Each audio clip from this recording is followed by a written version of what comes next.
ওমর ফারুক সালাত শুরু করলেন, ফজরের সালাত, আল্লাহু আকবার। In the meantime Abu লুলু এই খঞ্জর নিয়ে ওমর ফারুকের বুকের মধ্যে 3টা স্টেবিং করলেন। একটা মারলেন নাভির নিচে, মারার সাথে সাথে পাকস্থলী কেটে গেল। আরেকটা মারলেন পাজরে, পাজর ছিঁড়ে গেল। আজকে আমরা সাইয়েদনা ওমর ফারুকের বায়োগ্রাফি সম্পর্কে জানবো।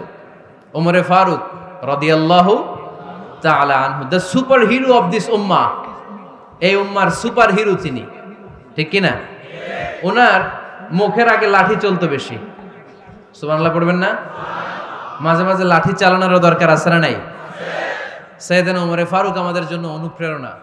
হি is the real superhero of Muslim উম্মাহ। তিনি এই উম্মার রিয়েল সুপার হিরো। এজন্য ওনার জীবনী থেকে আমরা কিছু শিক্ষা নেওয়ার চেষ্টা করব ইনশাআল্লাহ। পড়েন সাইয়েদনা ওমর ফারুক কিভাবে ইসলাম ধর্ম গ্রহণ করলেন, কিভাবে বিশ্বনবীর প্রাণের কলিজার টুকরা হলেন, এটা দিয়ে আমরা শুরু করি। আল্লাহ তাআলা সাইয়েদনা ওমর ফারুকের হৃদয়ের মধ্যে 3টা ধাক্কা মেরেছেন, ইমানের ধাক্কা। আওয়াজ করে বলতে হবে, কয়টা? 3টা ইমানি ধাক্কা। এক হচ্ছে বিশ্বনবীর দোয়ার ধাক্কা। এক কি? দোয়ার ধাক্কা। 2 হচ্ছে সূরা হাক্কা দিয়ে দিয়েছেন আল্লাহ এক ধাক্কা। সুবহানাল্লাহ পড়বেন না? 3 হচ্ছে সূরাতু তাহা দিয়ে আল্লাহ দিয়েছেন আরেকটা ধাক্কা। এই 3টা ইমানি ধাক্কা যখন সাইয়েদনা ওমর ফারুকের হৃদয়ে লাগলো, উনি পড়তে আরম্ভ করেছেন, আশহাদু আল্লা ইলাহা ইল্লাল্লাহ ওয়া আশহাদু আন্না মুহাম্মাদান আবদুহু ওয়া রাসূলুহু। চিল্লায়ে পড়েন আল্লাহু আকবার। বিশ্বনবী মক্কায় বসে বসে তাহাজ্জুদের সালাত পড়ে আল্লাহর কাছে দোয়া করলেন, আল্লাহুম্মা আইজ্জাল ইসলাম বিআহাব্বির রাজুলাইনি ইলাইক। ও আল্লাহ, 2 জন লোকের নাম বলবো, 2 জনের দরকার নেই। এই 2 জনের একজনকে আপনি ইসলামের সুশীতল ছায়া তলে এনে ইসলামকে বিজয় দান করে দেন। মুহূর্তের মধ্যে দোয়াটা কবুল করে নিয়েছে কে? বিশ্বনবী বললেন, আল্লাহ 2 জনের নাম বলবো আজকের দোয়ায়।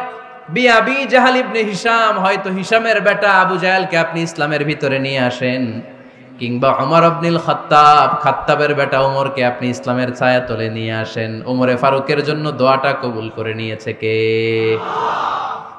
মক্কার যে অবস্থা, আল্লাহর হাবিব সাল্লাল্লাহু আলাইহি ওয়াসাল্লাম বুঝলেন মক্কার এই 2 জনের একজন যদি আমার সাথে না থাকে তাহলে মক্কায় দাওয়াতি কাজ চালিয়ে যাওয়া যাবে। আল্লাহরে বললেন, আল্লাহ বেশি চাই না, এই 2 জনের একজন, হয় আবু জাহেল নয় ওমর। বিশ্বনবী যখন দোয়া করলেন, এই দোয়ার একটা ইমানি ধাক্কা, নুরানি ধাক্কা সাইয়েদনা ওমর ফারুকের হৃদয়কে স্পর্শ করে ফেলল।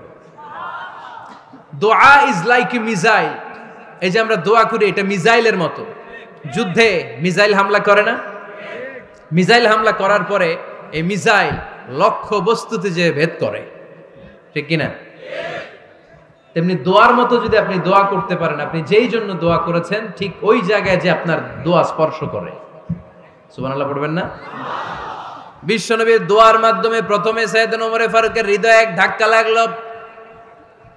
2 নম্বরে রব্বুল আলামিন সূরাতুল হাক্কা দিয়ে ওমর ফারুকের হৃদয়ের মধ্যে দিলেন এক ধাক্কা। পড়েন আল্লাহু আকবার। কোরআনের ভেতরে সূরাতুল হাক্কা নামে একটা সূরা আছে না নাই? আল হাক্কাতু মাল হাক্কা ওয়া মা আদরাকা মাল হাক্কা। পড়েন আল্লাহু আকবার। বিশ্বনবী যখন দোয়া করলেন, ওই দোয়া যখন সাইয়েদনা ওমর ফারুকের হৃদয়ে স্পর্শ করলো, সাইয়েদনা ওমর ফারুক সব সময় বিশ্বনবীরে ফলো করতে আরম্ভ করলেন। বিশ্বনবী ডানে গেলে লুকিয়ে লুকিয়ে ওমর ফারুক ডানে যায়, বিশ্বনবী বায়ে গেলে লুকিয়ে লুকিয়ে ওমর ফারুক বায়ে যায়। বিশ্বনবী একবার মসজিদুল হারামে যে নামাজ পড়তে শুরু করলেন, ওমর ফারুক তখন বিশ্বনবীর পিছু পিছু ছদ্মবেশে পেছন থেকে যে বিশ্বনবী কিভাবে নামাজ পড়ে দেখতে শুরু করলেন। বিশ্বনবী ইন দা মিন টাইম এশার নামাজে আল হাক্কাতু মাল হাক্কা তেলাওয়াত শুরু করে দিলেন। আল হাক্কাতু মাল হাক্কা তেলাওয়াত শুরু করে দিলেন। তেলাওয়াত করতে করতে বিশ্বনবী যখন তেলাওয়াত করতেছে, ওমর ফারুক এরকম দুলতেছে আর মজা পাচ্ছে। ও মিয়া, বিশ্বনবীর কণ্ঠ বুঝি আমার মতো কণ্ঠ? আপনার মতো কণ্ঠ? আহমদ বিন ইউসুফের কণ্ঠ? আব্দুল বাসিতের কণ্ঠ না? বিশ্বনবীর গলায় যে কি সুরের ঝংকার আল্লাহ দিয়েছেন, কি সুরের লহরী আল্লাহ দিয়েছেন, একবার যে শুনতো পাগল হয়ে যেত। আল্লাহু আকবার।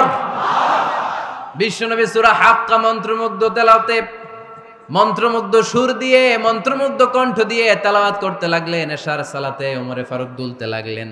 ওমরে ফারুক যত শুনেন অবাক হয়ে যায়, যত শুনেন অবাক হয়ে যায়, যতই শুনে অবাক। কিরে, কারণ তিনি আরবি ভাষা বুঝতেন। এত সুন্দর শব্দের গাঁথনি, এত প্রাঞ্জল বর্ণনা, এত সুন্দর অন্তমিল, এটা কবিতা না হয়ে পারে না।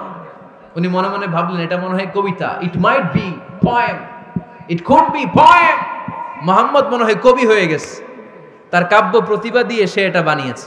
তা না হলে এত সুন্দর কথা এটা কবিতা না হয়ে পারে। ইন দ্য মিন টাইম বিশ্বনবী কিন্তু দেখতেছে না যে পেছনে ওমর। বিশ্বনবী তেলাওয়াত করছিলেন। ইন দ্য মিন টাইম বিশ্বনবী পড়ছিলেন ওমা হুয়া বিকাউলি শাইরিন কলিলাম মা তুমিনুন। এই আয়াতের অর্থ হলো এটা কোনো কবির কথা নয়, খুব অল্প সংখ্যক লোকই তোমরা ঈমান আনো। সুবহানাল্লাহ পড়ে। এটাকে বলে কোইন্সিডেন্ট। কোইন্সিডেন্ট, হুট করে অনেক সময় মিলে যায়। যায় কি যায় না? আপনি একজনের কথা ভাবতেছেন, বাজারে গেলেন, বাজারে যেই দেখেন ওই লোকটা দাঁড়ায় আছে, এরকম হয় কি হয় না? কোইন্সিডেন্ট। ওমরে ফারুক মনে মনে যেটা ভাবতেছে ওই কথা দিয়ে বিশ্বনবী তেলাওয়াত করতেছে। আল্লাহু আকবার। বিশ্বনবী যে আয়াত তেলাওয়াত করছিলেন, আয়াতের অর্থ হলো এটা কোনো কবির বানানো কবিতা না, খুব অল্প সংখ্যক লোকই তোমরা ঈমান আনো। ওমরে ফারুক আটকে উঠলেন, থমকে দাঁড়ালেন। ঘটনা কি? আমি মনে মনে ভাবলাম কিরে এত সুন্দর কথা, এটা তো মানুষের কথা হতে পারে না, এটা নিশ্চয়ই কবিতা, কবির কথা। কিন্তু মুহাম্মদ এখন আবার পড়তেছে ওমা হুয়া বিকাউলি শাইর, এটা কোনো শায়েরের কবির কথা নয়।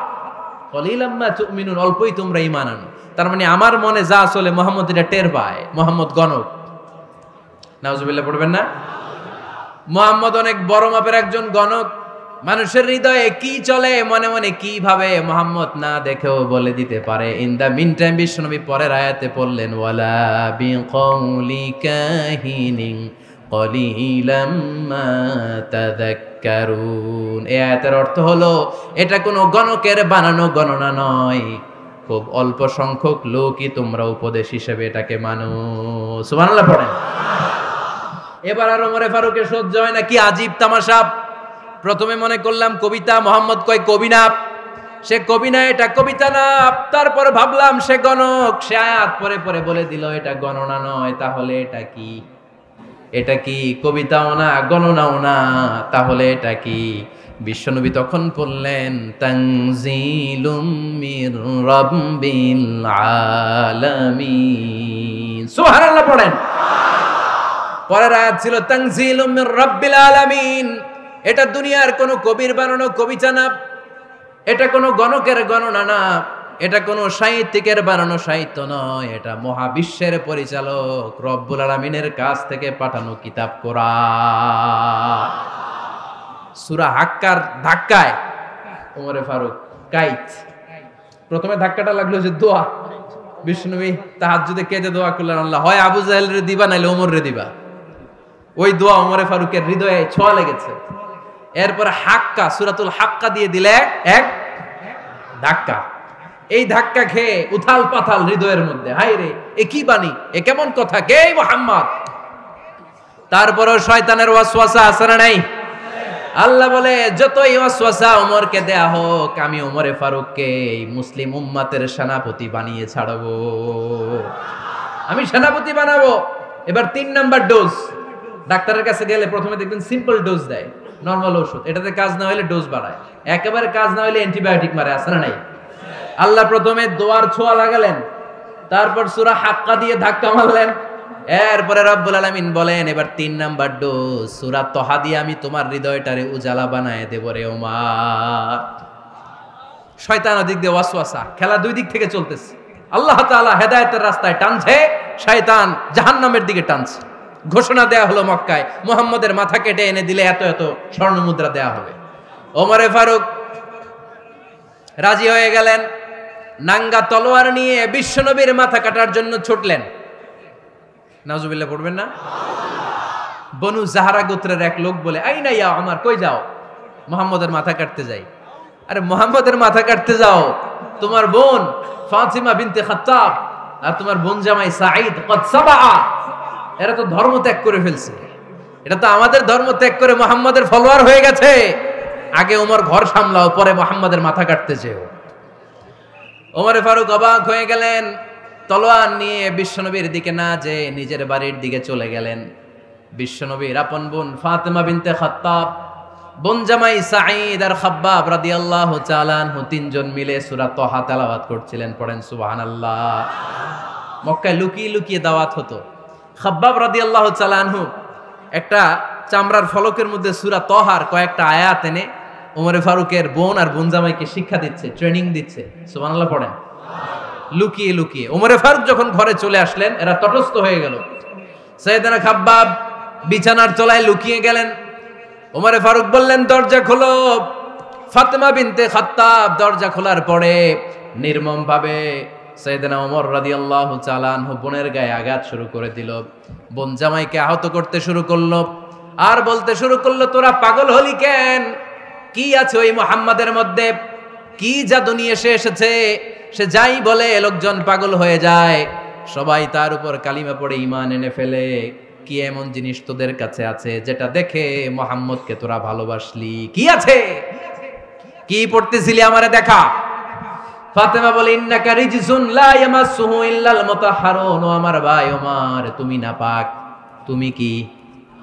লা ইয়ামাসসুহু ইল্লাল মুতাহহারুন, পবিত্রতা অর্জন না করে এই কোরআন ধরা যায় না। সুবহানাল্লাহ পড়েন। উমরে ফারুক গোসল করে আসলেন, কারণ ধাক্কা তো আগে কয়েকটা খাইছে। কথা বুঝেন নাই বোধহয়? প্রথমে দোয়ার ধাক্কা, পরে কোন সূরা দিয়ে ধাক্কা? হাক্কা দিয়ে ধাক্কা। 3 নম্বরে এখন আরেকটা ধাক্কা খাবে। গোসল করে আসলেন। ফাতেমা বিনতে খাত্তাব বললেন, গোসল যখন করে এসেছেন, এই নেন। উমরে ফারুক এবার চামড়ার কাপড়ের মধ্যে সূরা তাহার প্রথম আয়াতের দিকে নজর করলেন।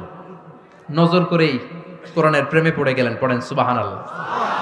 উমরে ফারুক পড়তে আরম্ভ করলেন, তাহা মা আনজালনা আলাইকাল কুরআনা লিতাশকা ইল্লা তাযকিরাতাল লিমান ইয়াখশা তানজিলাম মিম্মান খালাকাল আরদা ওয়াস সামাওয়াতিল উলা। সুবহানাল্লাহ পড়েন। উনি পড়তে আরম্ভ করলেন, তাহা মা আনজালনা আলাইকাল কুরআনা লিতাশকা, এই কোরআনকে আমি তোমাদের হতভাগ্য জাতি হিসেবে দুনিয়ায় থাকার জন্য পাঠাই নাই। এটা রব্বুল আলামিনের পক্ষ থেকে এসেছে। যারা রবকে ভয় করে তাদের জন্য আছে উপদেশ। যিনি আকাশ বানিয়েছেন, জমিন বানিয়েছেন, ওই আল্লাহ তাআলা নিজেই এই কোরআন পাঠিয়েছে। আওয়াজ করে পড়তে হবে, আল্লাহু আকবার। উনি খুব ভালো আরবি জানতেন। সূরা তাহা পড়ার পরে আর ধৈর্য ধারণ করতে পারে না। ওমরে ফারুক ছোট্ট বাচ্চার মতো কান্না শুরু করে দিলেন। আল্লাহু আকবার। সূরা তাহাটা হাতে নিয়ে, তলোয়ারটা হাতে নিয়ে বিশ্বনবীর দিকে ছুটতে আরম্ভ করলেন। আইনা মুহাম্মদ, কোথায় মুহাম্মদ? তোমরা আমাকে মুহাম্মাদের কাছে নিয়ে চলো। বিশ্বনবী তখন সাফা পাহাড়ের পাদদেশে দারুল আরকাম ইবনে আলকামের ঘরে লুকিয়ে লুকিয়ে কোরআনের দাওয়াত দিতেন। ওমরে ফারুককে পাগলের মতো ছুটে আসতে দেখে বিশ্বনবীর চাচা হামজা ইবনে আব্দুল মুত্তালিব বলল, নবী আপনি পালান।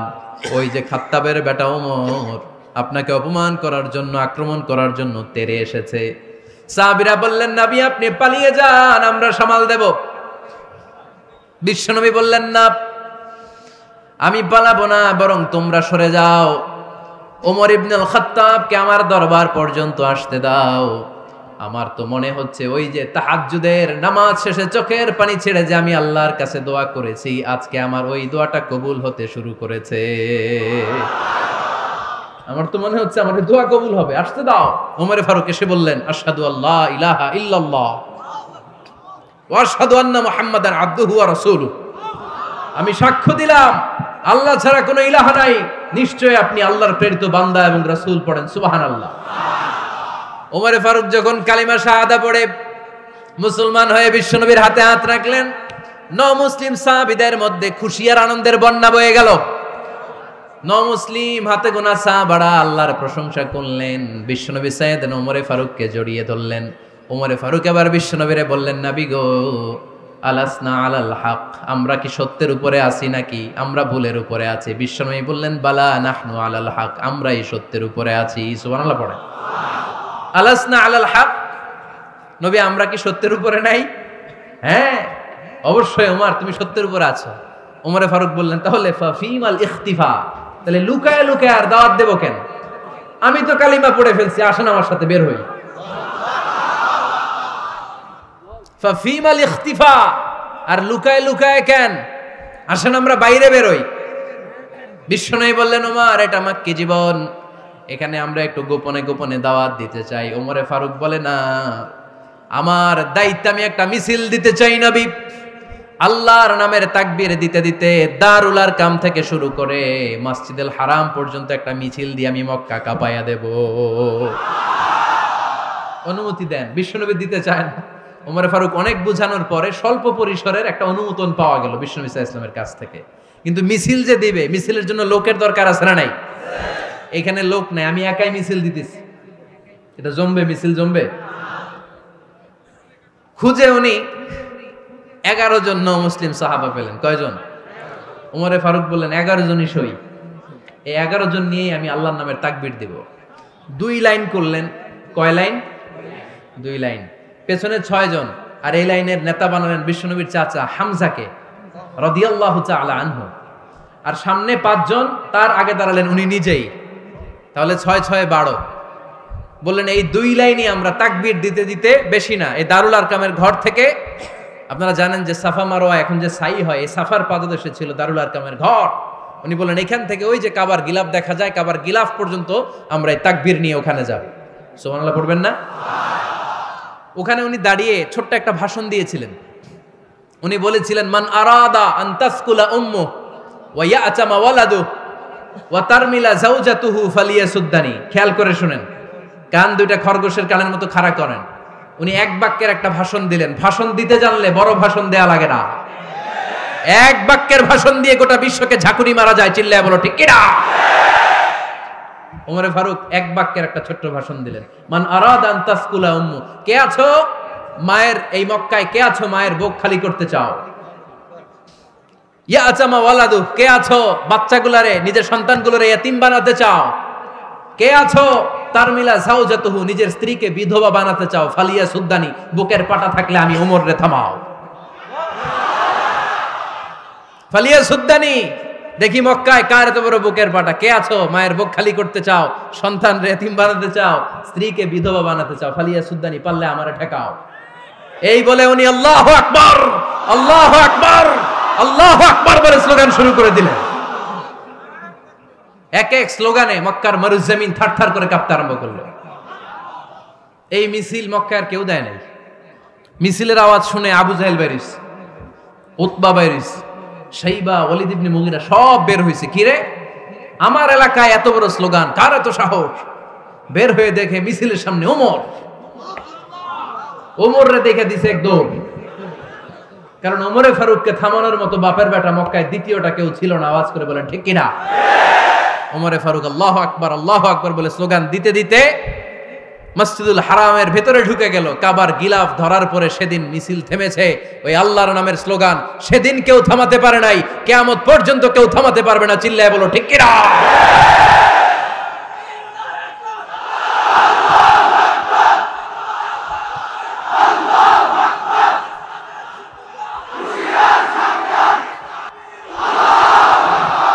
ওই রকম একটা ওমরের দরকার, আমাদের বেশি চাই না। জোরে বলেন ঠিক কিনা?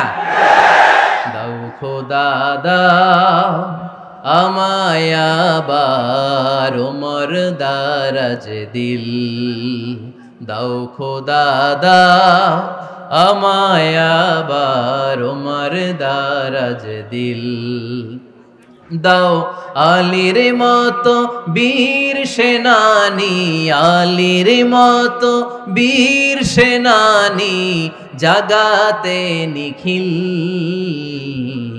দাও খোদা দাও আমায় আবার ওমর দারাজ দিল। সুবহানাল্লাহ পড়েন। একটা ওমর লাগবে।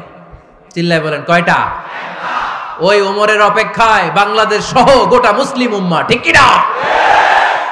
একটা ওমরই যথেষ্ট। আমাদের সেন্ট্রাল লিডারশিপ নাই তো, আমাদেরকে এদিকে লাথি মারলে আমরা ওইদিকে যাই, ওদিক থেকে গুতা মারলে আমরা এদিকে যাই। আমাদের রিপ্রেজেন্টেটিভ, আমাদের প্রতিনিধিত্ব করার মতো কোনো কেন্দ্রীয় লিডারশিপ নেতৃবৃন্দ গোটা বিশ্বে নাই, ঠিক কি না? আমরা সেই ওমরে ফারুকের অপেক্ষায়।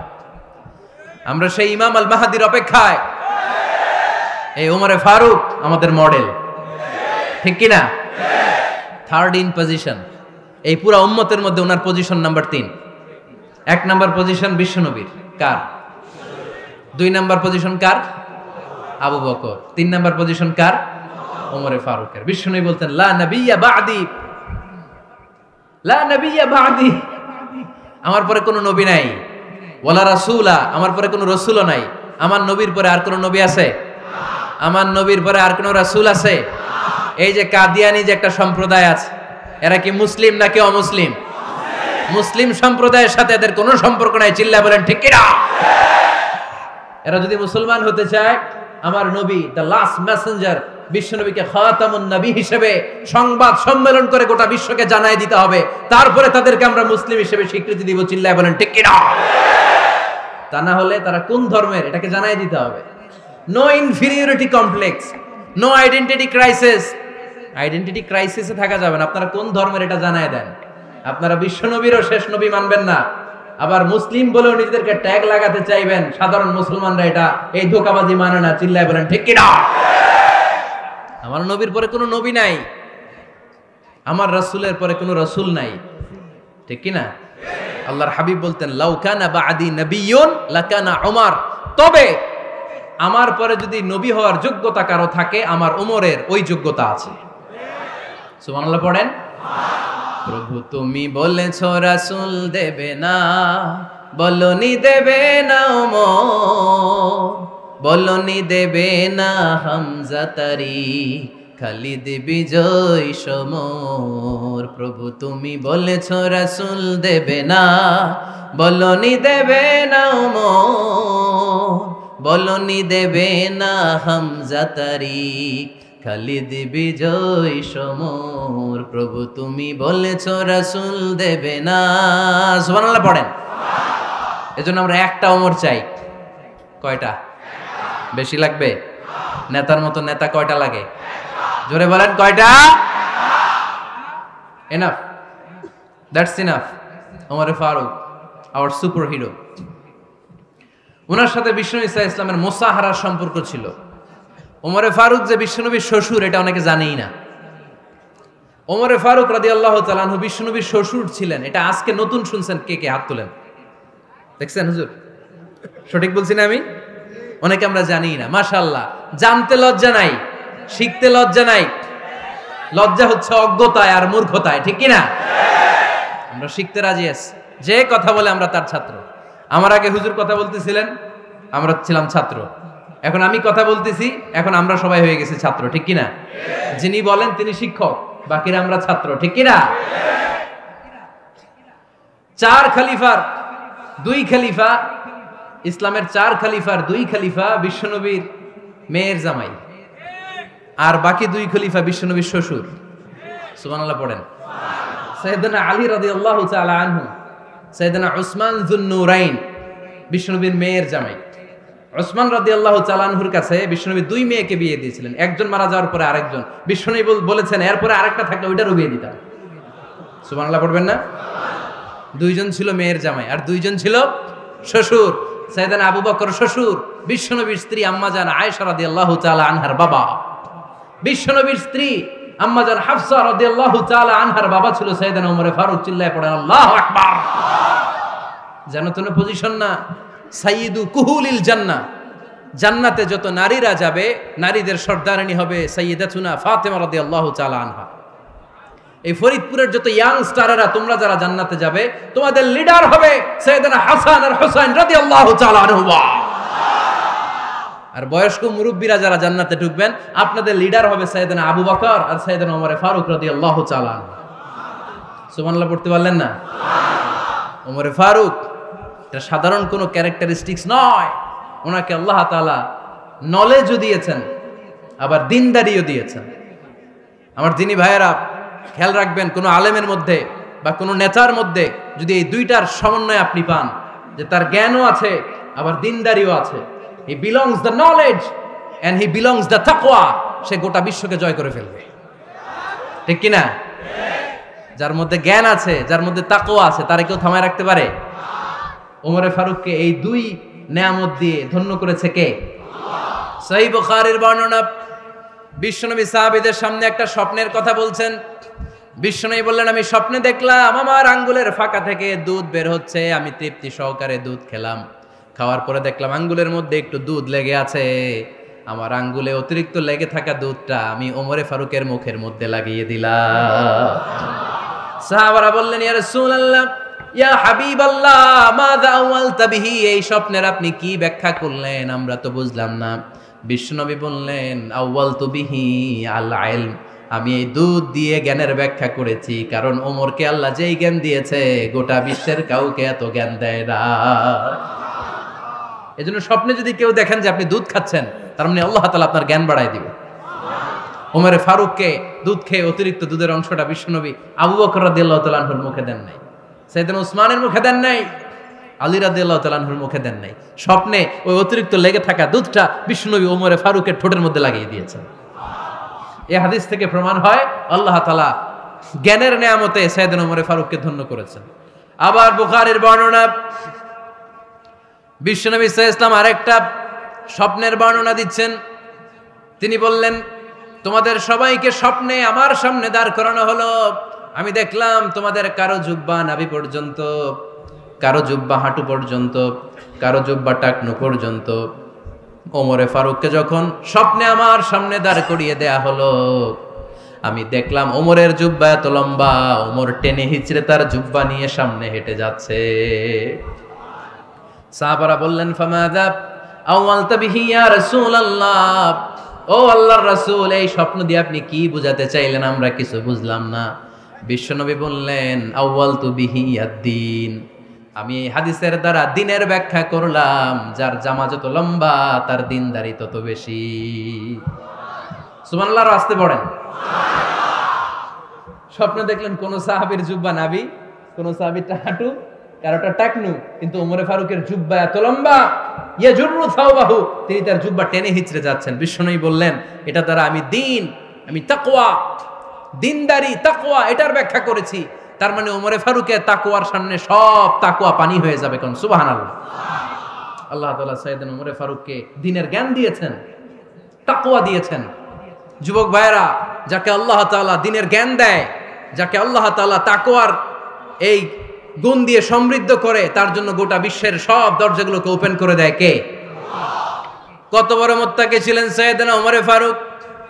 মদিনার সমাজে কয়জন মুনাফিক ছিল বিশ্বনবী ছাড়া কেউ বলতে পারতেন না। বিশ্বনবী কোন সাহাবীকে মুনাফিকদের লিস্ট দিয়ে যান নাই, একজন সাহাবী ছাড়া। দেখি কেউ বলতে পারেন কিনা ওই সাহাবীর নাম? কি নাম? হুযায়ফা ইবনুল ইয়ামান রাদিয়াল্লাহু তাআলা আনহু। ওনাকে বলা হতো সাহিবু সিররি রাসূলিল্লাহ, আল্লাহ রাসূল সাল্লাল্লাহু আলাইহি ওয়াসাল্লামের গোপন তথ্যের ধারক বাহক। সুবহানাল্লাহ পড়বেন না? বিশ্বনবী ইন্তেকালের আগে মদিনার সমাজে মোট কয়জন মুনাফিক আছে, এই তথ্য আবু বকরকে বলেন নাই, ওমর রাদিয়াল্লাহু তাআলা আনহুকে বলেন নাই, উসমান রাদিয়াল্লাহু তাআলা আনহু, আলী রাদিয়াল্লাহু তাআলা আনহু, আশারাতুল মুবাশশিরিনা বিল জান্নাহ কোন সাহাবীকে বলেন নাই। শুধুমাত্র কেবলমাত্র একমাত্র হুযায়ফা ইবনুল ইয়ামান রাদিয়াল্লাহু তাআলা আনহুর কাছে মুনাফিকদের লিস্টে বিশ্বনবী দিয়ে গিয়েছেন। সুবহানাল্লাহ পড়েন। মদিনায় কারা কারা মুনাফিক কেউ জানতো না হুযায়ফা ছাড়া। কে ছাড়া? নামটা আজকে মুখস্থ করেন, যাতে অন্য কোনো ওয়াজে কেউ জিজ্ঞেস করলে বলতে পারেন। মুনাফিকদের লিস্ট যে সাহাবীর কাছে বিশ্বনবী দিয়ে গিয়েছিলেন, সাহাবীর নাম কি? নাম? নামটা কেমন লাগে? ভাল লাগে? অনেকে আমারে জিজ্ঞেস করে, হুজুর আমার ছেলে হবে আগামী মাসে, একটা নাম দেন। নাম দিয়ে দিলাম হুযায়ফা। যাদের হবে ছেলে, এলাকায় যাদের নেক্সট কয়েক মাসে ছেলে হবে, খালি হুযায়ফা চলবে। কি চলবে? ভাল লাগে? নামটা ভাল লাগে? রাইখেন, অনেক সুন্দর নাম। উনিই জানতেন মুনাফিক কারা। দেখেন ওমরে ফারুকের তাকওয়ার লেভেলটা কত হাই। ওমরে ফারুক একদিন হুযায়ফা রাদিয়াল্লাহু তাআলা আনহুর কাছে গেলেন, যে বললেন, হুযায়ফা, বিশ্বনবী ইন্তেকালের আগে মুনাফিকদের নামের লিস্টটা কারো কাছে দেয় নাই, আমার জানা নাই, সাইয়েদনা আবু বকরের জানা নাই, কোন সাহাবীর জানা নাই, তুমি ছাড়া। আমি তোমার কাছে জানতে চাই, আমি ওমরের নামটা ওই মুনাফিকদের খাতায় আছে কিনা আমার একটু বলো। আমার ওমরের নামটা ওই মুনাফিকদের লিস্টিতে একটু আছে কিনা, নামটা একটু বলো। যদি থাকে আমি ভালো হয়ে যাব, আমি নেফাকি দূর করে পাক্কা মুমিন হতে চাই, আমার নাম যদি মুনাফিকের লিস্টে থাকে আমি তো শেষ। হুযায়ফা চোখের পানি ছেড়ে দিয়ে বলে, আমিরুল মুমিনিন, কেমন প্রশ্ন করলেন আপনি? আপনি বিশ্বনবীর শ্বশুর, এই উম্মতে আপনার পজিশন 3 নাম্বার। আপনারে মুনাফিকরা ভয় পায়, শয়তান আপনারে ভয় পায়। আপনি জান্নাতে সব বয়স্ক লোকদেরকে নিয়ে জান্নাতের মধ্যে আগে আগে ঢুকবেন, কেমন করে মুনাফিকদের কাতারে আপনার নাম থাকতে পারে ওমর? সুবহানাল্লাহ পড়ে। কি বিনয়ী, কি তাকওয়া! হুযায়ফাকে যে ধরতেন, হুযায়ফা একটু বলো না আমার নামটা মুনাফিকদের লিস্টিতে আছে কিনা। ওমরে ফারুকের যদি এই টেনশন থাকে যে আমি মুনাফিক হয়ে গেলাম কিনা, আমাদের এই টেনশন থাকার দরকার আছে না নাই? হ্যাঁ, যেন সব সময় আল্লাহর কাছে দোয়া করতে হবে, আল্লাহ তুমি নেফাকি থেকে আমাদেরকে বাঁচাও। আরো জোরে পড়েন আমিন। ওমরে ফারুক রাদিয়াল্লাহু তাআলা আনহু আমাদের সুপার হিরো, আমাদের সবাই বলেন আমাদের। উনি কত বড় সুপার হিরো শুনেন। উনি জুমার খুতবা দিচ্ছেন। কি দিচ্ছেন? মসজিদে নববীতে। খুতবার মাঝখানে হঠাৎ বললেন, ইয়া সারিয়াতাল জাবাল, ইয়া সারিয়াত ইবনে জানিমিল জাবাল।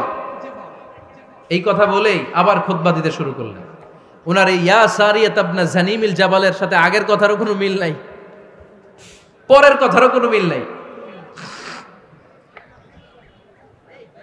জুমার নামাজের পর মুসল্লি সাহাবারা ধরলেন, বললেন, ইয়া আমিরাল মুমিনিন। খুতবার মাঝখানে হঠাৎ করে ইয়া সারিয়াত ইবনে জালিমিল জাবাল বলে আপনি চিৎকার করলেন কেন? আপনার এই বাক্যের সাথে আপনার খুতবার আগের বাক্যের কোনো মিল নাই, আপনার খুতবার পরের বাক্যেরও কোনো মিল নাই। এই কথা আপনি কারে বললেন, কারে উদ্দেশ্য করে বললেন? এই কথার তাৎপর্য কি আমাদেরকে বুঝিয়ে বলেন। ওমরে ফারুক বললেন, আমি যখন খুতবা দিচ্ছি আমি দেখতে পেলাম ওই যে কয়েক মাস আগে আমি আমার মুসলিম সেনাবাহিনী পারস্যে আক্রমণের জন্য পাঠিয়েছি, বর্তমান ইরানের ওই বিশাল এলাকাতে পারস্যে আমি আমার ব্যাটালিয়ন পাঠিয়েছি। আমি হঠাৎ করে দেখতে পেলাম আমার মুসলিম বাহিনীর সেনাপতি যুদ্ধের এক পর্যায়ে তার ডানে আছে উপত্যকা, বায়ে আছে পাহাড়, সে পাহাড়ি রাস্তা ছেড়ে দিয়ে উপত্যকার দিকে যেতে শুরু করেছে। আমি দেখতে পেলাম আমার মুসলিম বাহিনী যদি উপত্যকার দিকে ছুটে বেড়ায়, কাফির মুশরিকরা আমার মুসলিম বাহিনীকে কচুকাটা করে ফেলবে। তাই আমি এখান থেকে তাদেরকে কমান্ড দিয়ে বলেছি, ইয়া সারিয়াতাল জাবাল, উপত্যকার দিকে নয় পাহাড়ের দিকে যাও, তাহলেই তোমাদের বিজয় নিশ্চিত হয়ে যাবে। উপত্যকার দিকে যেও না, ইলাল জাবাল, ইলা সারিয়াতিল জাবাল, পাহাড়ের দিকে ছোট। সাহাবারা অবাক, ঘটনা কি? উনি বসে আছেন মদিনায় মসজিদে নববীর মিম্বারে দাঁড়িয়ে, উনি যদি ইয়া সারিয়াতাল জাবাল বলে এটা কি ইরানে যাবে নাকি? ও মিয়া, তখনকার সময়ে বর্তমানের মতো মোবাইল ছিল নাকি? ইন্টারনেট ছিল নাকি? কিছু ছিল? খালি মুখে আমি যদি বলি ইয়া সারিয়াতাল জাবাল, এটা ইরানে যাবে? ইন্ডিয়া যাবে? ঢাকায় তো যাবে না, ফরিদপুর শহরেই তো বসবে না, ঠিক কিনা? কিন্তু এটা আমিরুল মুমিনিন বিশ্বাসী সাহাবারা বিশ্বাস করে নিল। কিছু মুনাফিক ছিল, এরা কয় না ঝামেলাস, এটা তো সম্ভব না। এক কাজ করি, এই সেনাপতি যখন বিজয়ী বেশে মদিনায় ফিরে আসবে আর আমরা ধরবো। এরা দিন গুনতে লাগলো, এই সেনাপতি মুসলিম বাহিনী নিয়ে পারস্য জয় করে কবে ফিরে আসবে। এই মুনাফিকের দলগুলো কখনো সেনাবাহিনীকে অভ্যর্থনা জানাতে যেত না, কিন্তু এইবার সবার আগে মদিনার উপকণ্ঠে যে সেনাপতিদেরকে অভ্যর্থনা জানানোর জন্য ফুল নিয়ে রেডি। ফুল নিয়ে দাঁড়ায় সেনাপতি ঢুকার সাথে সাথে ধরছে, এই সেনাপতি কোত্থেকে আসছে? কয় পারস্য জয় করে আসছি। কয় এমন এমন দিন, জুমার দিন দুপুর বেলা যুদ্ধের মাঝখানে আমিরুল মুমিনিনের কণ্ঠের কোন কথাবার্তা শুনছো নাকি? সেনাপতি অবাক, কয় তোমরা জানলা কেমনে? শুনছি তো। সুবহানাল্লাহ পড়বেন না? আমরা যুদ্ধে একটা ভয়ঙ্কর অবস্থার মধ্যে ছিলাম, পেছন থেকে শত্রুরা আমাদেরকে আক্রমণ করতে শুরু করে দিল। ডানে যাব না বায়ে যাব, সামনে যাব নাকি পেছনে যাব, রাস্তা খুঁজে পাচ্ছি না। ডান দিকে ছিল আমাদের উপত্যকার রাস্তা, বাঁ দিকে ছিল পাহাড়ি পথ। আমরা সোজা পথ হবে মনে করে উপত্যকার দিকে ছুটতে আরম্ভ করলাম। হঠাৎ করে আমিরুল মুমিনিনের কণ্ঠ বজ্র কণ্ঠে আমার কানের মধ্যে ভেসে আসলো, আমার মনে হলো আমিরুল মুমিনিন কেমন যেন আমাকে কমান্ড দিচ্ছেন আর বলছেন, ইয়া সারিয়াতাল জাবাল, ডান দিকে উপত্যকার পথে নয়, তাড়াতাড়ি পাহাড়ের দিকে সৈন্যবাহিনী নিয়ে উঠে যা। পাহাড়ের দিকে, ডানে না। This is wrong track and this is the right track. ওই দিন যদি ওমরে ফারুকের ওই গাইডলাইন, আমিরুল মুমিনিনের কমান্ড যদি আমি না শুনতাম, আজকে বিজয়ের বেশে ফিরতেও পারতাম না, আমাদের চেহারাও তোমরা দেখতে পেত না। ওমরে ফারুকের ওই কমান্ড, ওই গাইডলাইন অদৃশ্য থেকে শোনার কারণে ওই পারস্যের মধ্যে আমাদেরকে সেই যুদ্ধে বিজয় দান করেছে কে? দিস ইজ ওমরে ফারুক, দিস ইজ ওমরে ফারুক।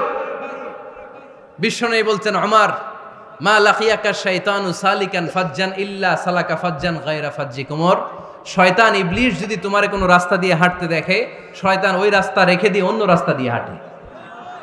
সুবহানাল্লাহ বাড়িতে যায় বললেন। কে বলতেছে? বিশ্বনবী। কার ব্যাপারে? ওমরে ফারুকের ব্যাপারে। শয়তান যদি দেখে যে ওমরে ফারুক এই রাস্তা দিয়ে হাঁটতেছে, শয়তান ওই রাস্তা রেখে দিয়ে অন্য রাস্তা দিয়ে হাঁটে। সুবহানাল্লাহ পড়েন। রাত্রিবেলা আমরা আমাদের বাচ্চা ছেলে মেয়েদেরকে যখন খাওয়াই, বাচ্চারা খেতে চায় না, এরকম হয় আপনাদের ফরিদপুর এলাকায়? এই মিনা কার্টুন দেখায় এইটা সেইটা এগুলো সেগুলো বলে, গল্প টল্প বলে ভুলায়া খাওয়ানো লাগে, তাই না? তারপরও খায় না। আমারও ছোট মেয়ে আছে, খেতে চায় না, এইটা সেইটা এমনি সেমনি খাওয়ানো লাগে। তো শেষে না পেরে মা বাবা বলতে বাধ্য হয়, ওই যে ভূত আসতেছে, ভূত, তাড়াতাড়ি তাড়াতাড়ি খাও, নাহলে যে ভূত ধরবে তোমারে। ওই যে বাঘ আসতেছে, বাঘ, তাড়াতাড়ি খাইলে নাহলে বাঘে কামড়াবে। বলি না আমরা? আপনারা কি বলেন? ভূত। এক এক জায়গায় এক একটা আমরা বলি, ভূত আসবে, বাঘ খাবে, ভাল্লুক খাবে, তাড়াতাড়ি খাও। মদিনাতে যখন ওমরে ফারুক আমিরুল মুমিনিন, মদিনার মায়েরাও বাচ্চাদেরকে খাওয়াতে পারতো না, ছোট্ট মেয়েদেরকে খাওয়াতে পারতো না, খাওয়া নিয়ে যন্ত্রণা করতো। বাচ্চারা যখন মদিনায় খেতে চাইতো না রাত্রিবেলায়, মদিনার মায়েরা বলতো, তাড়াতাড়ি খাও, হা হুয়া ইয়াতি উমর, হা হুয়া ইয়াতি উমর, তাড়াতাড়ি খা, নাইলে ওই যে ওমর আসতেছে, Omar. This is our superhero সাইয়েদনা ওমর ফারুক রাদিয়াল্লাহু তাআলা। শুধু শয়তানি ভয় পেত না, মুনাফিকরাও ভয় পাইতো, জমের মতো ভয়। শুধু তাই না, আমাদের আম্মাজান বিষ্ণু ইসা ইসলামের স্ত্রীরাও ওমরে ফারুককে ভয় পেতেন। সুবহানাল্লাহ কইবেন না? মাঝে মাঝে বিষ্ণু ইসা ইসলামের সাথে আম্মাজান আয়েশার ঝগড়া হতো, হতো না? আপনাদের ফ্যামিলিতে ঝগড়া হয়? হয় না? হয় না? কার কার দেখি? ওরে আল্লাহ, অনেক আল্লাহর ওলি আছে তো এই জায়গায়। ঝগড়া হয় না? কি কথা কয়, ঝগড়া হয় না বলে? বিশ্বনবীর ফ্যামিলিতে ঝগড়া হয়, আপনার ফ্যামিলিতে হয় না? দাম্পত্য জীবনের মজাটাই তো এখানে, কখনো ঝগড়া, কখনো আনন্দ, একটু বৃষ্টি, একটু রোদ, একটু হাসি, একটু কান্না, ভালো লাগা, ভালোবাসা শেয়ার করে নেয়া, মিলেমিশে একাকার হয়ে যাওয়া, ঠিক কিনা? তো আল্লাহর হাবিব সাল্লাল্লাহু আলাইহি ওয়াসাল্লামের সাথে আম্মাজান আয়েশার ঝগড়া হতো। তো একদিন ঝগড়া হয়ে দুইজন রেগে আছে। খবরদার দুইজন রেগে থাকবেন না, আবার একজন রাগলে আরেকজন থেমে যাবেন, কারণ এই ছোট্ট ঝগড়া থেকে এটা অনেক সময় বিচ্ছেদের দিকে গড়ায়। আমার প্রিয় ফরিদপুরবাসী, ভাবি রেগে গেলে আপনি রাইগেন না, ওই দিন আপনি একটু ঠান্ডা থাকেন। আবার আপনি রেগে গেলে, আমার মাইকের আওয়াজ যদি ভাবিরা শুনেন, আপনারা রেগে যায় না, একটু ঠান্ডা থাকবেন। দুইজনে রেগে গেলে তো তৃতীয় বিশ্বযুদ্ধ শুরু হবে, তাই না? একজন রেগে গেলে আরেকজন ঠান্ডা, কারণ এই সামান্য ঝগড়া থেকে ইগোর কারণে এটা বিচ্ছেদ আর ডিভোর্স পর্যন্ত গড়ায়। আর শয়তান এখানে উস্কানি দেয়, কারণ ইমানদারদের ফ্যামিলি ভাঙতে পারলে শয়তান সবচেয়ে বড় খুশি হয়, আর ইমানদারদের ফ্যামিলি টিকে থাকলে খুশি হয়ে যায় কে? আম্মাজান আয়েশা রাদিয়াল্লাহু তাআলা আনহার সাথে বিষ্ণু ইসা ইসলামের ঝগড়া হতো মাঝে মাঝে। একবার ঝগড়া হলো, বিষ্ণু ইসা ইসলামও রাগ, আম্মাজান আয়েশাও রাগ। তো বিষ্ণুই বললেন, আয়েশা, ঝগড়া করে আর কতক্ষণ থাকবো, আসো মিটমাট করি। আয়েশা রাদিয়াল্লাহু বললেন, ঠিক আছে, মিটমাট করবো। তো বিষ্ণু ইসা ইসলাম বললেন, মিটমাটের জন্য কারে ডাকবো? ওমর রে ডাকি। কয় না, ওমর রে না, ওমর গালিজ, ওমর অনেক রাগে, আমার ডর লাগে। কয় তাহলে তোমার আব্বারে ডাকি। কয় ডাকেন। কি খুশি! মেয়েদের মধ্যে অভ্যাসটা আছে না নাই? তাহলে তোমার আব্বারে ডাকি, ডাকেন। ডেকে নিয়ে আসা হলো। আবু বকর রাদিয়াল্লাহু তাআলা আনহু দাঁড়ালেন, আম্মা জান আয়েশা দাঁড়ালেন, বিশ্বনবীও দাঁড়ালেন। বিশ্বনবী বললেন, আয়েশা তোমার আব্বা আসছে, এবার ঘটনা খুলে বলার পালা, তুমি বলবা নাকি আমি বলবো? আম্মা জান আয়েশা বললেন, আপনি বলেন, তবে ওয়ালা তাকুল ইল্লা হাক্কান, যেটা ঘটছে ওইটাই বললেন, মিথ্যা কথা কইেন না। আবু বকর রাদিয়াল্লাহু তাআলা রেগে মেগে আগুন, কি এই কথা তুমি কেমন করে বলো? বিশ্বনবীকে মিথ্যা কথা কখনো বলবে? রেগে মেগে দিলেন মেয়ের গালে এক চড়। বানিয়ে বলতেছি না, মুসনাদ আহমদ ইবনে হাম্বলের হাদিস। বাবার হাতের থাপ্পড়কে আম্মা জান আয়েশা উল্টে বললেন। সাইয়েদনা আবু বকর রাগে গড়গড় করছেন, আবার মারার জন্য তেড়ে গেলেন। এবার বাঁচার জন্য আম্মা জান আয়েশা বিশ্বনবীর পিছনে যে আশ্রয় নিলেন, বিশ্বনবী বাঁচানোর জন্য দুই হাত মেলে দাঁড়িয়ে গেলেন। পড়েন সুবহানাল্লাহ। বিশ্বনবী যখন দুই হাত মেলে দাঁড়িয়ে গেলেন, সাইয়েদনা আবু বকর রাদিয়াল্লাহু আনহু থেমে গেলেন। সাইয়েদনা আবু বকর রাদিয়াল্লাহু তাআলা আনহু ঘর থেকে বের হয়ে বারান্দায় দাঁড়ালেন। পড়েন সুবহানাল্লাহ। এবার বিশ্বনবী আম্মা জান আয়েশার কাছে যেয়ে বলেন, ইয়া আয়েশা কাইফা রাআইতিনি আনকাসতুকি মিনার রাজুল, দেখছো কেমনে বাঁচাইলাম? আমি না থাকলে ভর্তা বানাই ফেলতো আজকে। আমি বাঁচাইছি তোমারে, আমি আমার লগে ঝগড়া করো তুমি? লজ্জায় পড়ে আম্মা জান আয়েশা খিলখিল করে হেসে দিলেন, বিশ্বনবীও হেসে দিলেন। দুইজনের হাসির মধুর আওয়াজ শুনে সাইয়েদনা আবু বকর বাইরে থেকে অবাক, কিরে এতক্ষণ না ঝড় তুফান, এখন দেখি হাসি। সালাম দিয়ে অনুমতি নিয়ে ভিতরে ঢুকলেন। ঢুকে দেখেন আম্মা জান আয়েশাও হাসে, বিশ্বনবীও হাসে। এ হাসি দেখে আবু বকর রাদিয়াল্লাহু আনহু হেসে দিলেন। আরশের উপর থেকে খুশি হয়ে গেলেন কে? এবার সাইয়েদনা আবু বকর রাদিয়াল্লাহু তাআলা আনহু বললেন, ইয়া রাসূলুল্লাহ আশরিকানি ফি সিলমিকুমা কামা আশরাকতুমানি ফি হারবিকুমা। ও নবী, যুদ্ধ লাগলে, দুইজন যুদ্ধ লাগলে মীমাংসার জন্য যেমনি আমারে ডাকেন, এরকম হাসি আর আনন্দের মুহূর্তেও আমারে একটু ডাইকেন। আশরিকানি ফি সিলমিকুমা কামা আশরাকতুমানি ফি হারবিকুমা। নবী, আপনাদের মধ্যে ঝগড়া লাগলে সন্ধি করার জন্য আমারে যেমনি ডাকেন, আপনাদের হাসি খুশি আনন্দ খুনসুটি এই মজাদার মুহূর্তগুলোতে আমারে বঞ্চিত রাখেন না, আমার একটু ডাইকেন। সুবহানাল্লাহ পড়েন। এই মুসনাদ আহমদ ইবনে হাম্বলের হাদিস শোনার উদ্দেশ্য হচ্ছে, বিশ্বনবী প্রথমে ওমরে ফারুকের নাম বলেছিলেন। সাইয়েদনা আয়েশা বলে, না আমি ডরাই, হাইবাত, দিস ইজ কল্ড হাইবাত ওমর। একবার বিশ্বনবীর সব বিবিরা ধরলেন, ও নবী আমাদেরকে এটা দেন, ওইটা দেন, ঘরে এটা নাই, ওইটা নাই, ওইটা নাই। বিশ্বনবীকে, আমার কাছে কিচ্ছু নাই, যদি এমনি আমার বউ হয়ে থাকতে চাও থাকো, তাহলে যা, তা না হলে যা লাগবে কিনে দেব, সাথে সাথে তালাকও দিয়ে দিব। কিছু দিতে পারবো না, আমার নাই তো, সামর্থ্য নাই। কিন্তু বিবিরাও ছাড়া না, এটা দেন ওইটা দেন। বিশ্বনবী রহমতের নবী, বিবিদেরকে বুঝাতেও পারেন না, বিবিরা আবদার করতেছে, নবী এটা লাগবে ওইটা লাগবে। ইন দ্য মিন টাইম বিশ্বনবী একজনের সালাম শুনতে পেলেন। কে যেন দরজায় দাঁড়িয়ে বলতেছে, আসসালামু আলাইকুম। বিশ্বনবী দরজার দিকে তাকালেন, তাকিয়ে বললেন, ওয়া আলাইকুম আসসালাম। আর বুঝতে পারলেন এটা আমার ওমরের সালাম। সালাম দেওয়ার পরে বিবিদের দিকে তাকায় দেখে একজন বিবিও নাই, সব অন্দরমহলের ভিতরে দৌড়। সুবহানাল্লাহ পড়তে পারলেন না? This is our super hero Omar. এরকম ওমর একটা লাগবে, চিল্লায় বলেন কয়টা? একটা ওমর গোটা বিশ্বকে সোজা করে দিবে। একটা ওমর সবল আর দুর্বলের সব পার্থক্য দূর করে দিবে। মাজলুমের উপর জালিমের অত্যাচারের অবসান ঘটায় দিবে। গোটা বিশ্বটাকে সাম্য, মৈত্রী, ভালোবাসার ইনসাফ দিয়ে পরিপূর্ণ করে দিবে। সেই ওমরের অপেক্ষায় আমরা। নিজের ছেলেকে 80টা বেত মেরেছেন। কয়টা? 80টা বেত মেরেছে। এই ব্যাপারে অনেকগুলো বর্ণনা পাওয়া যায়। সবচেয়ে সহি বর্ণনা হচ্ছে মুয়াত্তা ইমাম মালিকের বর্ণনা। ওমরে ফারুক রাদিয়াল্লাহু তাআলা আনহুর ছেলে আব্দুর রহমান মারুফুন বিআবি শাহমা ছিলেন মিশরে। ওখানে নাবিজ খেয়েছিলেন।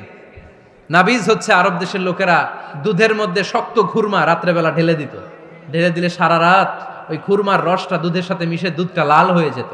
এটারে সকালবেলা খেত, খুব সুস্বাদু, এটাকে বলে নাবিজ।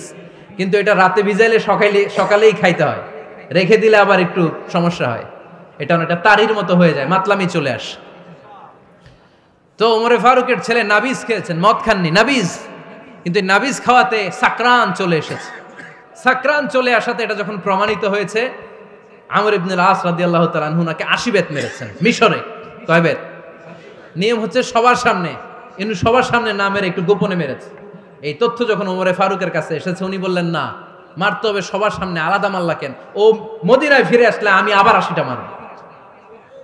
মদিনায় ফিরে আসার পরে সাইয়েদনা ওমরে ফারুক ওই আগের 80টারে আর ধরেন নাই, নিজ হাতে আবার 80টা বেত মেরেছেন।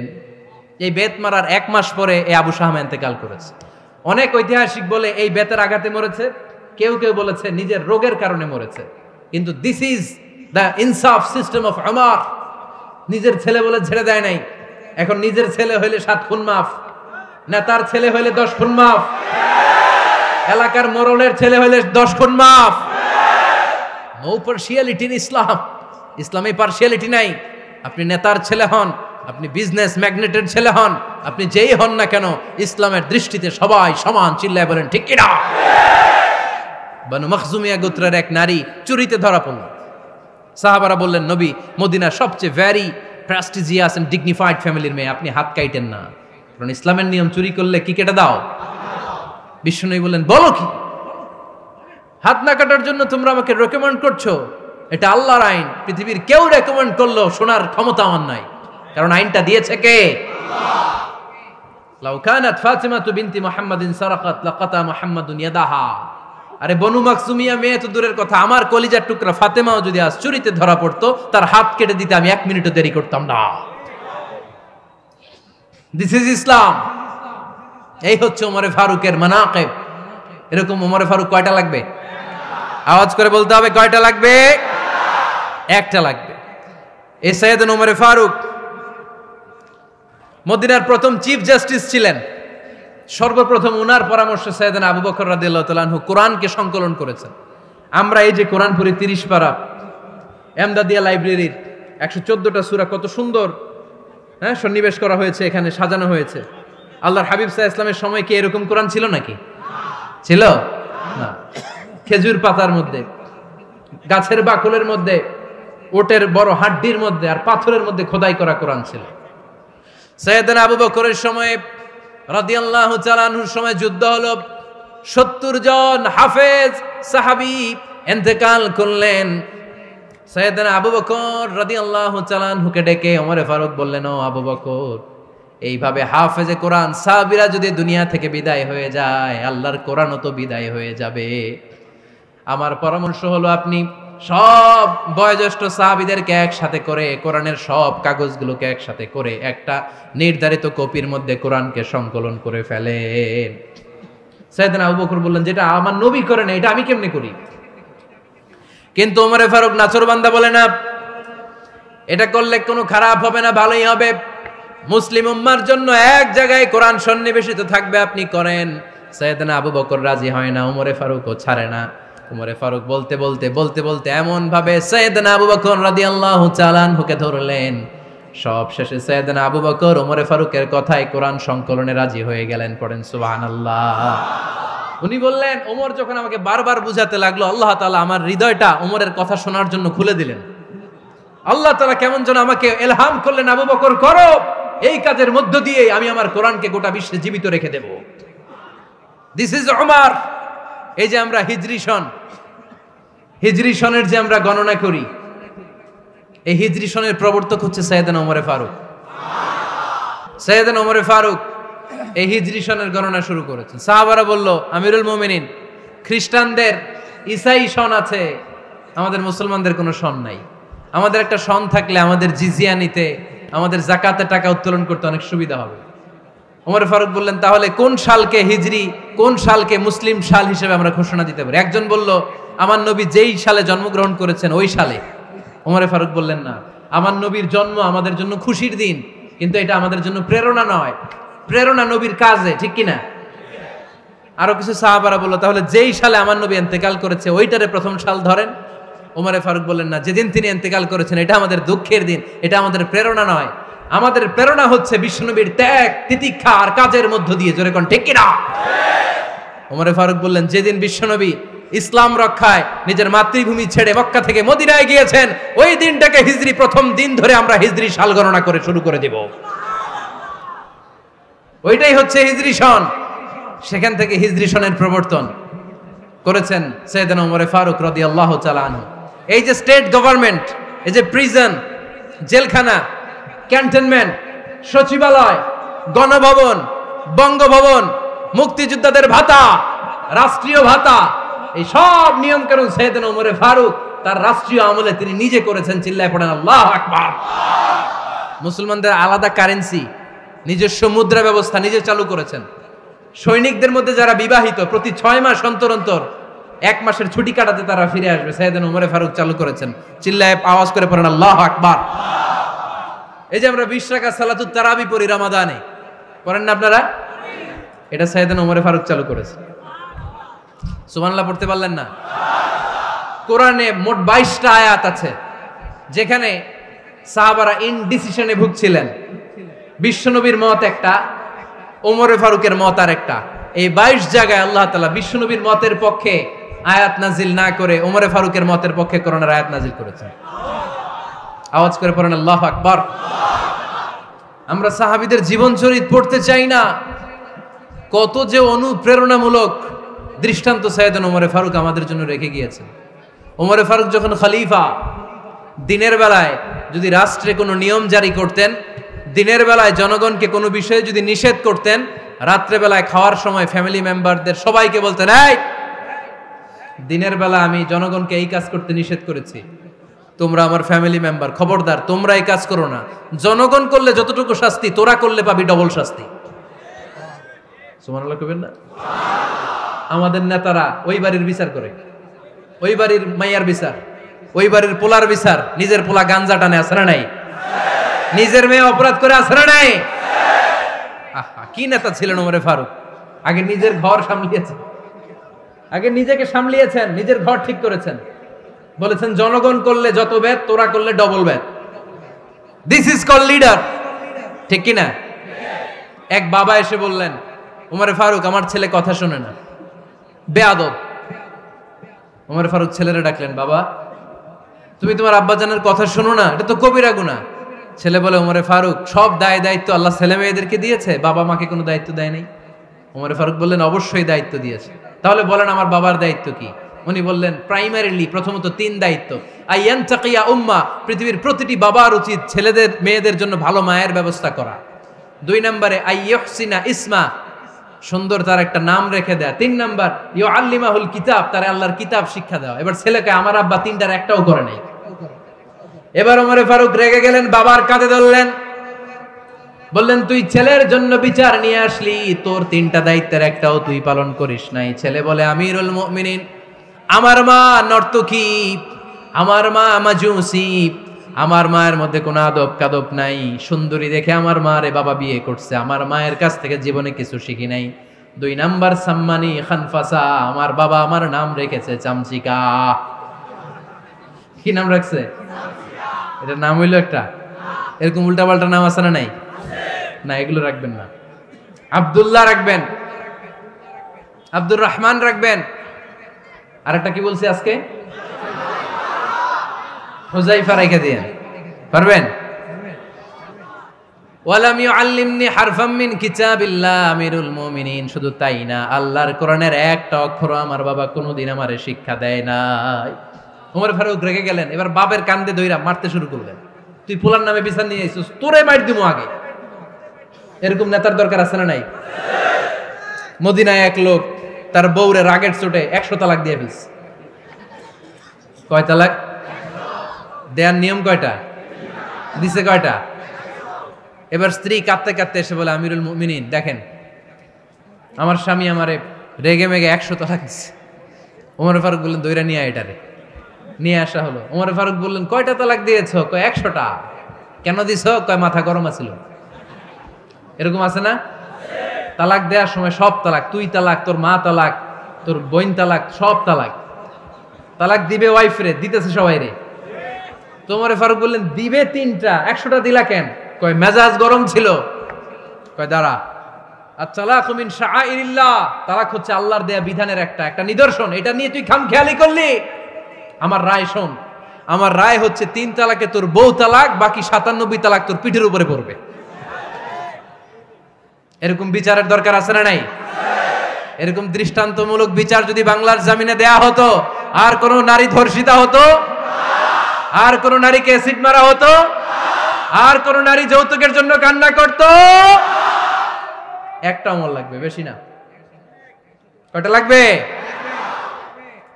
তিনি গভর্নর সিস্টেম চালু করেছিলেন, governor system, Islamic state. Bahrain, Yemen, মিসর, কুফা, বসরা, মক্কা, মদিনা, এই 7 জায়গায় 7 জন গভর্নর পাঠিয়েছেন। তাদের থেকে তথ্য নিতেন। এই গভর্নর সিস্টেম উনি বানিয়েছেন। সাইয়েদনা আমর ইবনে আল-আস রাদিয়াল্লাহু তাআলা আনহুকে পাঠিয়েছেন মিশরে। মিশরে একটা দৌড় প্রতিযোগিতা হতো। ওই দৌড় প্রতিযোগিতায় আমর ইবনে আল-আস রাদিয়াল্লাহু তাআলা আনহুর ছেলে অংশগ্রহণ করেছে, কিন্তু এক মিশরি ওই দৌড় প্রতিযোগিতায় চ্যাম্পিয়ন হয়ে গেছে। রানার্স আপ হয়েছে আমর ইবনে আল-আসের ছেলে। এবার মিশরি ফার্স্ট আর গভর্নরের ছেলে সেকেন্ড। রাগের চোটে আমর ইবনে আল-আসের ছেলে ওই মিশরির মাথার মধ্যে কয়েকটা বাড়ি মেরেছে। মিশরি বলে, আমার মাল্লা কেন? তুমি খেলায় পারো না, আমারে মাল্লা কেন? কয়, আনা ইবনুল আকরামিন, আমি গভর্নরের পোলা, আমি যা বলবো এটাই হবে, আমার উপরে কথা নাই। মিশরি ওইখানে আর ঝগড়া বাঁধায় নাই, মনে দুঃখ নিয়ে মদিনায় চলে আসলেন। এসে বললেন, আমিরুল মুমিনিন, আপনি আমর ইবনুল আস রাদিয়াল্লাহু তাআলা আনহুকে মিশরের গভর্নর বানিয়ে পাঠিয়েছেন। একটা প্রতিযোগিতায় আমি চ্যাম্পিয়ন হয়েছি, ওনার ছেলে হয়েছে রানার আপ।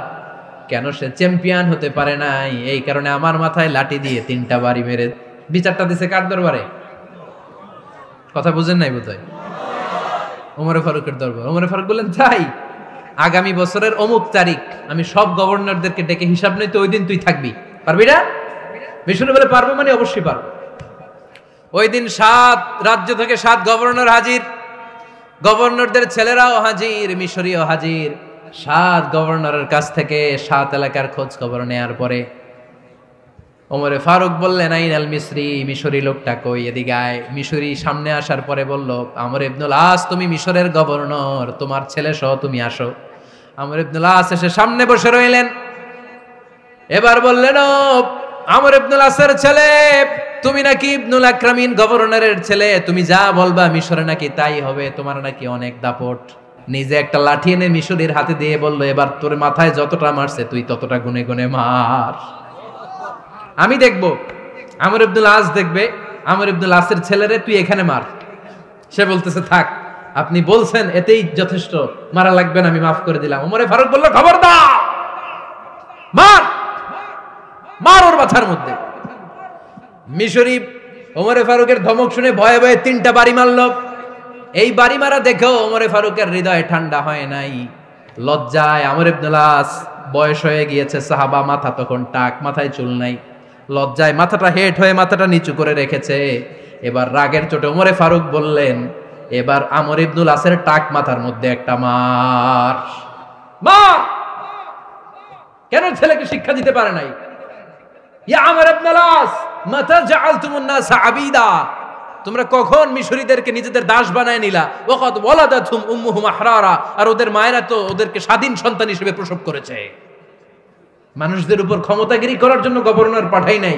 খবরদার, জনগণ, তাদেরকে দেখভাল করার জন্য তোমাদেরকে পাঠানো হয়েছে, তাদের উপর কোনো অত্যাচার করার জন্য নয়। চিল্লায় বলেন ঠিক কিনা? এরকম নেতা কয়টা লাগবে? কয়টা? ওই নেতার নাম কি? ওমর।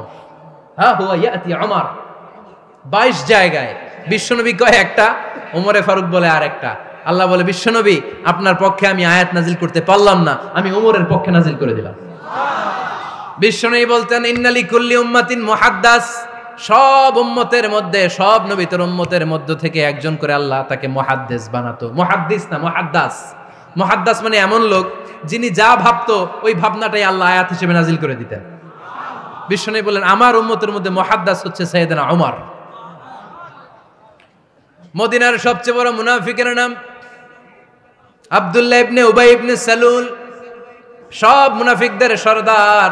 কিন্তু এই মুনাফিকের ছেলেটা হলো পাক্কা ইমানদার। এই ছেলের নাম হলো আব্দুল্লাহ। আওয়াজ করে বলেন, ছেলের নাম কি?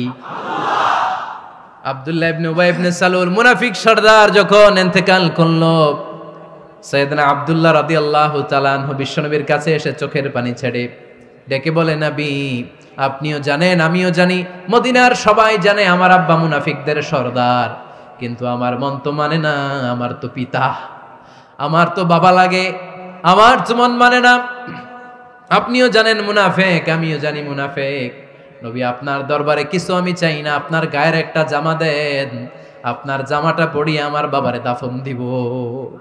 এর উসিলায় যদি আমার আব্বারে আল্লাহ মাফ করে দেয়, দয়ার নবী মায়ের নবী জামা খুলে দিয়ে দিলেন। পড়েন সুবহানাল্লাহ। আব্দুল্লাহ রাদিয়াল্লাহু তাআলা আবার আবদার চললেন, নবী জানি আমার বাবা মুনাফিক, কিন্তু আমার তো বাবা আপনার দরবারে ফরিয়াদ, আপনি নিজে যে আমার বাবার জানাজার নামাজের ইমামতি করবেন। দয়ার নবী মায়ার নবী জানাজার নামাজে যেতে চাইলেন। ওমরে ফারুক বললেন, নবী না, খবরদার আপনি উবাই ইবনে সালুলের জানাজায় যাবেন না। বিশ্বনবী জোর করে যেতে চাইলেন। সাইয়েদনা ওমরে ফারুক বিশ্বনবীর জামা পেছন থেকে টেনে ধরলেন। আল্লাহু আকবার, টেনে ধরলেন, যাবেন না আপনি। ওমরে ফারুকের হাত থেকে হ্যাচকা টান মেরে জুব্বা টান দিয়ে বিশ্বনবী জানাজায় চলে গেলেন। রব্বুল আলামিন আয়াত নাজিল করলেন, ইস্তাগফির লাহুম আও লা তাস্তাগফির লাহুম ওয়া ইন তাস্তাগফির লাহুম ৭০ মাররাতান ফালান ইয়াগফিরাল্লাহু লাহুম। নবী গো, একবার নয়, দুইবার নয়, ৭০ বারও যদি এই মুনাফিকের জন্য আপনি ক্ষমা চান, তার জন্য ক্ষমা নাই, তার জন্য আছে জাহান্নাম। ওয়ালা তাকুম, আপনি যাবেন না আলা কবরি, কখনো তাদের জানাজায় যাবেন না। এই যে একটা ভুল করে ফেলছেন, এটা এইবারই শেষ, এরপরে আর যাবেন না। সাইয়েদনা ওমর ফারুকের পক্ষে আল্লাহ তাআলা কোরআনের আয়াত নাযিল করে দিলেন। চিল্লায় পড়েন আল্লাহু আকবার। এভাবে 22টা জায়গায় ওমর ফারুক যা বলেছে, এটা নিয়ে একটা আলাদা আলোচনা হইতে হবে, আলাদা একটা আলোচনা লাগবে যে 22টা আয়াতে আল্লাহ তাআলা বিশ্বনবীর পক্ষে কোরআনের আয়াত নাযিল না করে সাইয়েদনা ওমর ফারুকের পক্ষে আয়াত নাযিল করেছেন। চিল্লায় পড়েন সুবহানাল্লাহ। ওই ওমর ফারুককে আমাদের মডেল বানানোর দরকার আছে না নাই? ওই ওমর ফারুকের জীবনী আমাদের ছেলে মেয়েদেরকে পড়ানোর দরকার আছে না নাই? আমাদের ভবিষ্যৎ প্রজন্ম এগুলো জানে না। ওরা সালমান খান দেখে বড় হয়, ওরা শাহরুখ খান দেখে বড় হয়, ওরা ঋত্বিক রোশনকে দেখে বড় হয়। ওরা মনে করে যে এরাই বড় সুপার হিরো। আমাদের যে কত বড় সুপার হিরো আছে এরা জানেই না। নতুন প্রজন্মের কর্ণকোহরে সাইয়েদনা ওমর ফারুকের ইতিহাস পৌঁছে দেওয়ার দরকার আছে না নাই? ওমর ফারুকের ইন্তেকালের ঘটনাটা বলেই আমরা মুনাজাতের দিকে যাব। শুনবেন? শুনতে চান? উনি স্বপ্নে দেখলেন একটা লাল মোরগ ওনাকে 3টা ঠোকর মেরেছে। কয়টা?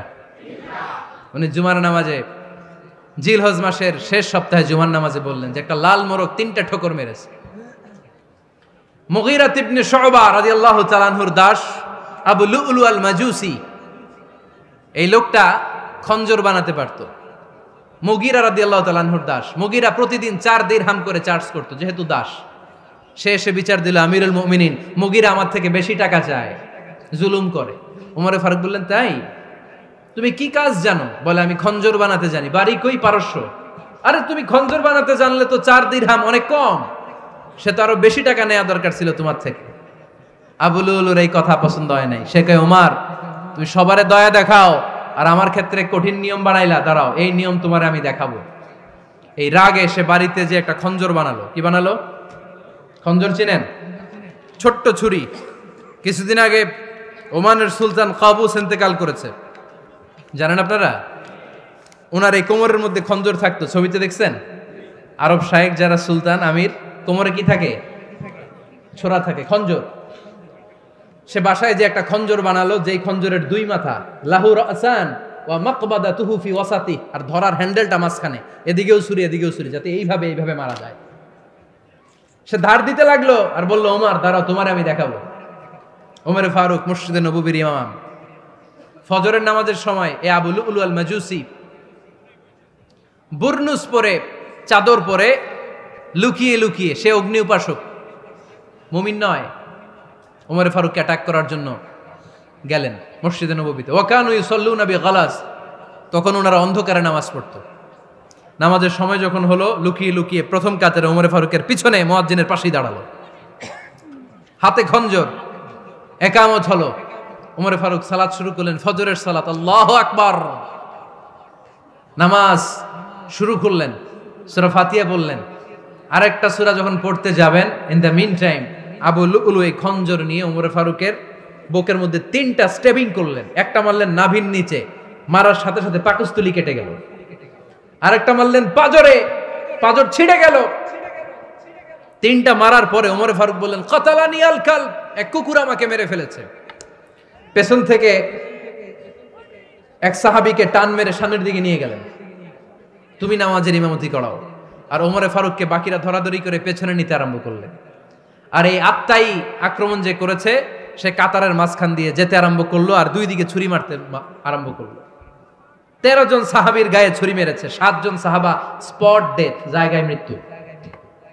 এই ভয়ঙ্কর অবস্থা দেখে এক সাহাবী বুরনুস, এক ধরনের জুব্বা আছে মাথাওয়ালা, অনেকে জ্যাকেট পরছেন না এরকম মাথাওয়ালা, লম্বা জুব্বা আছে আরবরা শীতে পরে মাথাওয়ালা, এই মাথাওয়ালা জুব্বা বের করে এক সাহাবী জালের মতো তার দিকে উড়ায় মারল। ওই বুরনুসের মধ্যে পেঁচিয়ে আবু লুলু মাটিতে পড়ে গেল আর সুইসাইড করে ফেললো, নিজের বুকে নিজে মেরে আত্মহত্যা। যেই সাহাবীকে ইমামতির জন্য দাঁড় করালেন, উনি ছোট্ট সূরা দিয়ে প্রথম রাকাতে সূরা আল কাউসার, দ্বিতীয় রাকাতে সূরাতুল ইখলাস দিয়ে নামাজ শেষ। ওমরে ফারুক বেহুশ। ওমরে ফারুক কি? হ্যাঁ, বেহুশ।